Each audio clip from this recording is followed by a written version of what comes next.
आज चाहिँ मेरो पत्थरीको अप्सन हुँदैछ। कतिखेर आउँछ डाक्टर? आज चाहिँ मेरो अपरेसन गरेको है, पिठमा पत्थरी परेको रहेछ, त्यही भएर आज अपरेसन गरेको। दुखिरहेछ।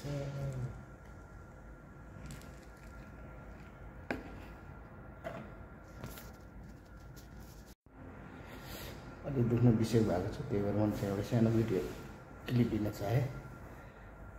त्यही भएर के गर्नु, यस्तै छ जिन्दगी। पर्दैछ भनेको चाहिँ एक्लै हुँदैन, साथीभाइ त हुन्छ है, तर सब आफ्नो ड्युटीमा हुन्छ कि ड्युटी छ र आउनु मिल्दैन। त्यसै कारण चाहिँ म एक्लै आएँ। अपरेसन पनि सक्सेस भइसक्यो। यस्तो पनि निकालिसक्यो, के भन्छ अरे पत्थर पनि निकालिसक्यो। के छ अब, के भन्छ।